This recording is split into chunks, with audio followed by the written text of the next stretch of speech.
Relax. We're in the headquarters of Elon Musk. Why is he smiling? Can't wait to get a tweet off. Can't wait to call Barack Obama black. Would you believe me if I told you Rocksteady's Suicide Squad Kill the Justice League is an early contender for the worst game of 2024? Probably, and this is due to the fact there's a lot of negative news happening around this game. But what if I urge you to take the time to listen to what I have to say? What if there is more to this narrative than the typical ooga booga Rocksteady bad caveman takes that have been dominating this platform for the past week? Stay with me to the very end of the video as I do my best to analyze the positives and negatives of Rocksteady's latest looter shooter, Suicide Squad Kill the Justice League. Before we get into it, a brief disclaimer is in order. The following video is not a full review. This video doesn't contain anything more but my initial thoughts and feelings on Suicide Squad. After spending a few hours with the game, this is how I feel about it. However, my thoughts are subject to change, particularly when taking into consideration the fact that these looter shooters have a tendency to evolve over time. Basically, you should take everything I have to say today with a grain of salt. And now that we got the disclaimer out of the way, here's everything you need to know before you install Suicide Squad Kill the Justice League. Suicide Squad Kill the Justice League is Rocksteady's follow-up game to Batman Arkham Knight. It's out now, available for PC, PS5, Xbox Series, and it includes crossplay out of the box. It took them well over 5 years for Suicide Squad to be developed, and now that you've clicked this video, I'm sure you're wondering whether or not it was worth the wait. I'm gonna provide you with that answer. However, I ask that you remain with me throughout this video because providing that answer will not be an easy task. The thing is, if you follow certain creators, you might be under the impression that this is the worst game that's been developed since Superman 64. However, I'm here to tell you that that's not the case at all. In my humble opinion, the truth lies somewhere in the middle, and if you're willing to stick with me, I'll explain why this to be the case. But if you were in search of another video that feeds into your negative bias, understand this video might not be for you. I gave this game a fair shot, and because of it, I believe my opinion won't match the masses. Yes, I have some positive things to say about Suicide Squad. It's not many, but I do have some. So let's start the conversation there and then work our way through this situation. This time around, Rocksteady took their talents to Metropolis. The issue is that Superman's stomping grounds have been overrun by Brainiac. Amanda Waller forces Deadshot, Harley Quinn, King Shark, and Boomerang Man onto the front lines, which serves as your starting point into the action. The narrative in this game is one of the best parts of the package. All the cutscenes are really stunning, the voice acting is of the highest caliber, and they never last for too long. At this point, I've played the game for almost 5 hours, and I would say the first couple hours are where the plot is the most compelling. There are some missions in this game that are really creative, and they go on to create some truly exciting moments. I just wish that there was more. I guess I'm just gonna have to settle for the game being able to inspire interactions like this. My girl is banned from watching the stream because she said TVH was sexy. I ain't gonna hold you, big lead toddy. I don't think you have a girl. If I did ban her for that, that ain't your girl, my nigga. Like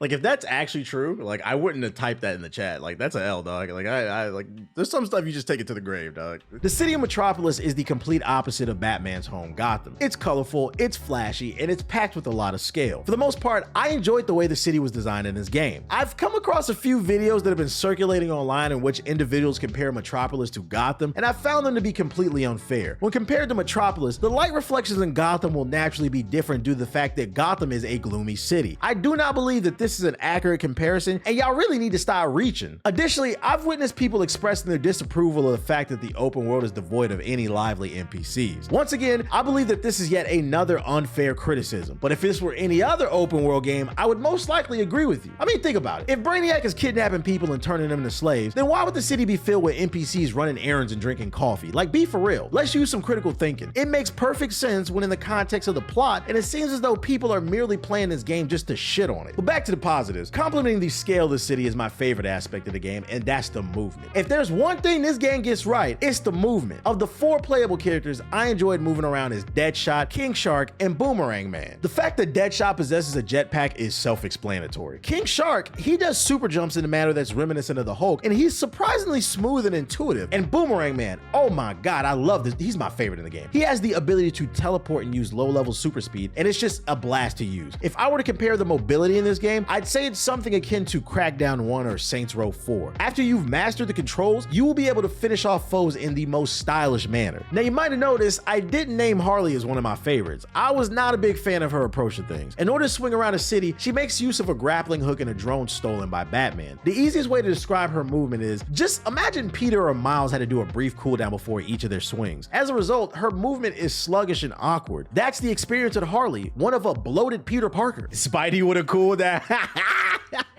That's really what she is. Spider-Man with a cooldown. That's fucking funny. Like, you ever wanted to play Miles, but he gets tired every 5 seconds?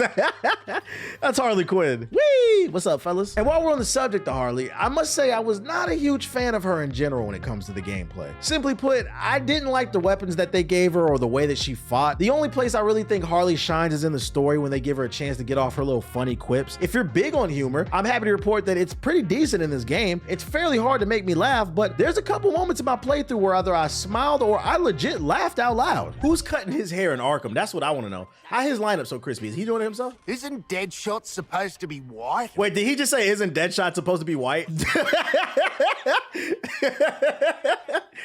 Oh shit, that's fucking funny. That is funny. That's fucking funny. Yeah, I gotta pause it. Yo, niggas is ready to hate this game. That was funny, bruh.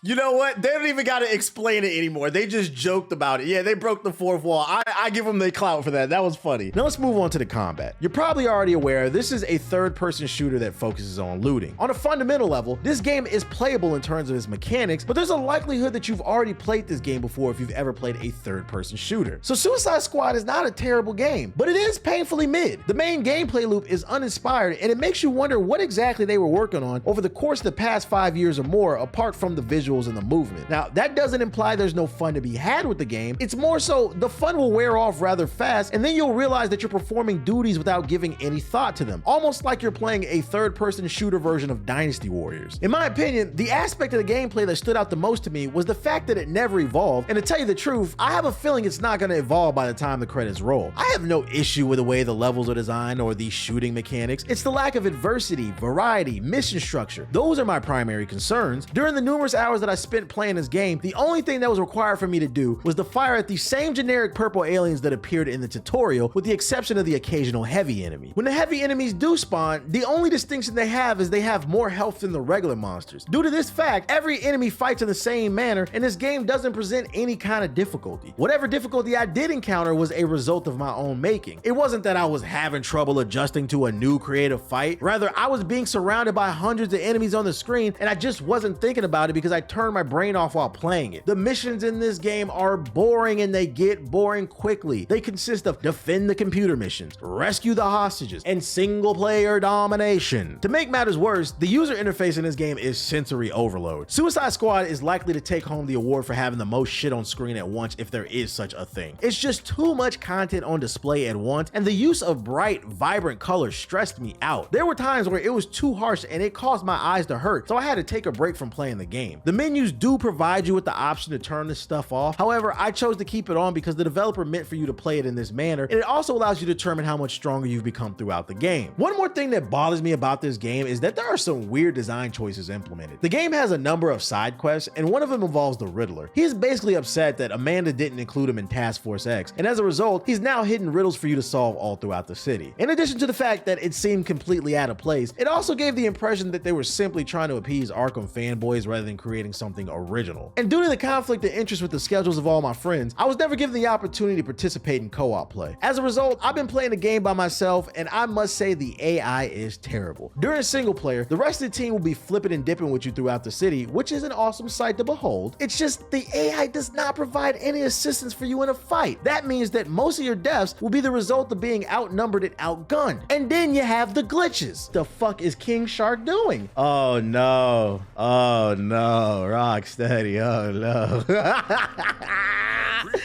Yo, you know what makes this funny? His fat ass out of everybody is the one that gets stuck in the geometry is an insane concept. No wonder he ain't helping. He just yapping too, like nothing's going on. He's stuck. I've had a few issues with my time on this game. I mean, I've seen frame drops, but my frames! The music is cut out, and there's been a bunch of other little stuff. For the most part, it runs well, but to be fair, I think I should bring up the minor issues too. I think the biggest problem this game will face outside of the initial hate wave is their roadmap for post-launch content. According to HowLongToBeat.com, Rocksteady.com. This game is only 10 to 15 hours for most people, which can be easily completed in a week. What are we gonna do after we kill the Justice League? I don't know. What I do know is that I like this game more than Gotham Knights and Avengers for whatever that's worth. This game has some positives going for it, but the developers need to look at how they can overhaul some of the systems and the mission design. I can't stress enough, this game is salvageable. We've seen it happen with the likes of Cyberpunk and No Man's Sky, but it's up to Rocksteady to accept they stumbled out of the gate and figure out what they can do to get back in the good graces of the people. The same people who are gonna tap the card they see on the screen right now so they can check out my video on what your Tekken 8 main says about you.